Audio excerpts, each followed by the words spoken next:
Selamat pagi, selamat berjumpa dalam pembelajaran agama Katolik pada hari ini.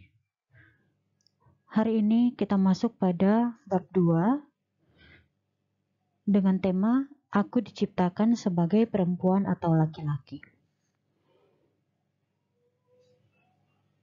Anak-anak, tak ada seorang manusia pun tercipta atas kemauannya sendiri.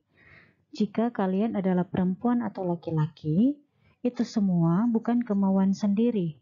Mungkin keinginan orang tua, tetapi yang paling utama karena memang Tuhan menciptakan dan menghendaki kalian terlahir sebagai perempuan atau laki-laki. Sesungguhnya kehidupan manusia bukan soal apakah dia perempuan atau laki-laki. Di hadapan Allah, perempuan atau laki-laki sama dikasihinya, karena dialah yang menciptakannya. Mari kita pikirkan apa maksud dan panggilan Tuhan menciptakan kita sebagai perempuan atau laki-laki. Oke, baik. Supaya kalian lebih mampu mengembangkan diri sebagai perempuan atau laki-laki, maka pada bab ini kita akan membahas 3 topik. Namun pada pembelajaran ini kita akan membahas topik aku bangga sebagai perempuan dan laki-laki, dan yang kedua perempuan dan laki-laki sederajat. Oke, kita mulai pada materi yang pertama. Aku bangga sebagai perempuan atau laki-laki. Sebelum itu, marilah kita siapkan hati dan pikiran kita berdoa. Dalam nama Bapa dan Putra dan Roh Kudus. Amin. Allah Bapa yang Maha Pencipta, kami bersyukur karena Engkau telah menciptakan kami, perempuan dan laki-laki seturut citra-Mu. Dan Engkau mengaruniakan kepada kami, masing-masing dengan keindahan dan kekasan, supaya saling mengagumi dan saling memperkembangkan demi keluhuran ciptaan-Mu dan demi kemuliaan nama-Mu. Amin. Dalam nama Bapa dan Putra dan Roh Kudus. Amin. Anak-anak yang baik, kenyataan yang tidak dapat dipungkiri adalah bahwa saat ini kamu seorang perempuan atau laki-laki. Kamu tidak lagi dapat meminta kepada siapapun, termasuk kepada kedua orang tuamu, untuk dilahirkan kembali dalam keadaan yang lain. Nah, kenyataan ini bukan semata-mata takdir, melainkan anugerah dan kasih Allah bagi dirimu. Anugerah dan kasih itu adalah bahwa kamu telah ditetapkan sejak semula oleh-Nya, tentu untuk menjadi seorang perempuan atau laki-laki, dan telah diciptakan Allah dengan sangat baik adanya dan sangat indah. Masing-masing kamu mempunyai kekhasan dan kekhususan yang tidak dimiliki orang yang lain. Maka patutlah kamu merasa bangga dengan dirimu, ya, karena Allah memang luar biasa. Nah, apa jadinya jika di dunia ini hanya ada manusia perempuan saja, atau hanya ada manusia laki-laki saja? Tetapi kenyataan yang tidak dapat disangkal adalah bahwa sejak semula Allah telah menciptakan manusia, baik perempuan maupun laki-laki. Apakah masing-masing pribadi perempuan dan laki-laki itu menempatkan diri secara benar dalam bereaksi satu sama lain? Nah, itu menjadi pertanyaannya ya. Nah, untuk memahami hal tersebut, mari kita simak cerita berikut ini. Sebuah cerita rakyat mengisahkan bahwa manusia laki-laki dan wanita pertama diciptakan Tuhan dari sebatang pohon kehidupan. Nah, menurut cerita itu dikisahkan bahwa pada suatu hari, ketika matahari sedang terik-teriknya, badai bertiup kencang, sungai-sungai dan lautan bergemuruh. Tuhan menebang sebatang pohon, dan dari batang pohon itu Tuhan memahat dan mengukir sosok tubuh manusia laki-laki sesuai gambaran yang berada pada pikiran dan hatinya. Tuhan bekerja keras untuk memahat dan mengukir bakal sosok tubuh laki-laki itu, karena sebatang pohon itu banyak urat dan mata kayunya. Nah, sesudah selesai memahat dan mengukir bakal sosok tubuh laki-laki itu, Allah meniupkan nafasnya ke dalam hidung patung kayu itu. Maka terciptalah manusia laki-laki yang pertama, kuat, kokoh, tegap, dan perkasa. Sesudah itu Tuhan melihat bahwa tidak baik hanya menciptakan manusia sejenis, laki-laki saja. Maka Tuhan menciptakan manusia yang lain, yaitu manusia wanita, supaya keduanya dapat saling melengkapi.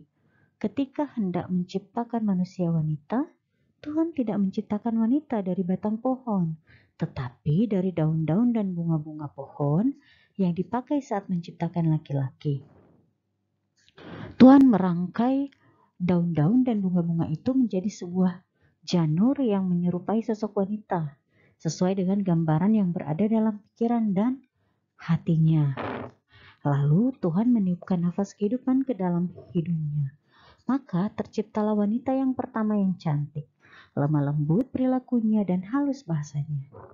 Sesudah itu Tuhan mengantar manusia wanita itu kepada laki-laki. Manusia laki-laki menerima dengan sangat gembira teman hidupnya itu. Setelah beberapa hari, masuklah laki-laki itu datang kepada Tuhan dan berkata, "Tuhan, makhluk yang Engkau berikan kepadaku membuat hidupku tak bahagia. Dia mempersoalkan hal-hal yang kecil, berbicara tanpa henti. Cengengnya minta ampun. Saya mau mengembalikannya kepadamu." Tuhan berkata, "Baiklah." Dan Tuhan menerima wanita itu kembali. Nah, setelah beberapa hari berlalu, laki-laki itu datang kembali kepada Tuhan dan berkata, "Tuhan, hidup saya ternyata amat sepi tanpa wanita itu. Saya selalu teringat kepadanya. Saya teringat akan caranya dia berbicara, berjalan, caranya dia menari dan memandang saya dengan sudut matanya. Saya terkenang akan cara dan bunyi tertawanya. Dia begitu cantik untuk dipandang dan begitu lembut untuk disentuh. Tuhan berikan dia kembali kepada saya." Tuhan berkata, "Baiklah." Dan Tuhan memberikan kembali wanita itu kepadanya. Tetapi 3 hari kemudian, laki-laki itu datang lagi dan berkata, "Tuhan, saya tidak tahu harus katakan apa. Sulit untuk menjelaskannya. Tetapi saya berkesimpulan bahwa wanita itu lebih banyak mendatangkan kesusahan daripada kesenangan. Saya mohon, ambillah kembali. Saya tidak dapat hidup dengan dia." Tuhan menjawab, "Kamu juga tidak dapat hidup tanpa dia." Bingung dan putus asa, pria itu berkata, "Benar Tuhan, rasanya saya tidak dapat hidup dengan dia, tetapi saya juga tidak dapat hidup tanpa dia." Nah, anak-anak, kamu dapat melihat bahwa perempuan di mata laki-laki mempunyai kekurangan. Sebaliknya laki-laki di mata perempuan mempunyai kekurangan. Maka lebih baik jika kamu mulai melihat dari sisi lain bahwa sebagai perempuan atau laki-laki pastinya mempunyai banyak hal yang dibutuhkan, yang disukai dan membanggakan. Nah, bila kamu perempuan, saya bangga sebagai perempuan. Bila kamu laki-laki, saya bangga sebagai laki-laki. Ya. Nah, anak-anak yang baik, kita melihat pandangan kitab suci tentang perempuan dan laki-laki yang terdapat dalam kitab Kejadian. Ya. Berfirmanlah Allah, "Baiklah kita menjadikan manusia menurut gambar dan rupa kita, supaya mereka berkuasa atas ikan-ikan di laut, dan burung-burung di udara, dan atas ternak, dan atas seluruh bumi, dan atas segala binatang melata yang merayap di bumi." Maka Allah menciptakan manusia itu menurut gambarnya. Menurut gambar Allah diciptakannya dia. Laki-laki dan perempuan diciptakannya mereka. Tuhan Allah berfirman, "Tidak baik kalau manusia itu seorang diri saja. Aku akan menjadikan penolong baginya yang sepadan dengan dia." Lalu Tuhan Allah membuat manusia itu tidur nyenyak. Ketika ia tidur, Tuhan Allah mengambil salah satu rusuk daripadanya, lalu menutup tempat itu dengan daging. Dan dari rusuk yang diambil Tuhan Allah dari manusia itu, dibangunnyalah seorang perempuan, lalu dibawanya kepada manusia itu. Lalu berkatalah manusia itu, "Inilah dia, tulang dari tulangku dan daging dari dagingku. Ia akan dinamai perempuan, sebab ia diambil dari laki-laki. Nah, sekarang kita melihat Katekismus Gereja Katolik di sini menegaskan tentang perempuan dan laki-laki sebagai berikut.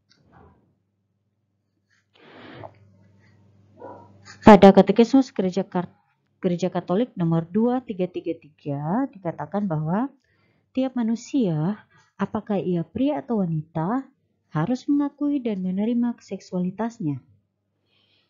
2334 mengatakan, ketika menciptakan manusia sebagai pria dan wanita, Allah menganugerahkan kepada pria dan wanita martabat pribadi yang sama dan memberi mereka hak-hak serta tanggung jawab yang khas. Oke, baik-baik anak-anak. Mari kita pahami bersama ya bahwa Allah menciptakan manusia laki-laki dan perempuan dan kepadanya masing-masing dilengkapi dengan kebaikan dan keindahan. Semua itu baik adanya. Allah memberkati dan mengasihi keduanya. Mereka begitu berharga di mata Allah. Kita patut bersyukur karena Allah mempunyai maksud khusus dengan menciptakan kita sebagai laki-laki atau perempuan, yakni supaya melengkapi dan mengembangkan satu terhadap yang lain. Dengan kata lain, laki-laki dan perempuan bersifat komplementer, ya. Mereka saling membutuhkan dan saling bergantung satu sama lain. Laki-laki tidak dapat hidup tanpa perempuan, dan sebaliknya perempuan tidak dapat hidup tanpa laki-laki. Kita patut bangga terhadap anugerah yang melekat pada diri kita dan mensyukurinya. Baik anak-anak, untuk materi yang pertama pada bab 2 ini sudah selesai, dan kita akan melanjutkan materi yang kedua berikut ini.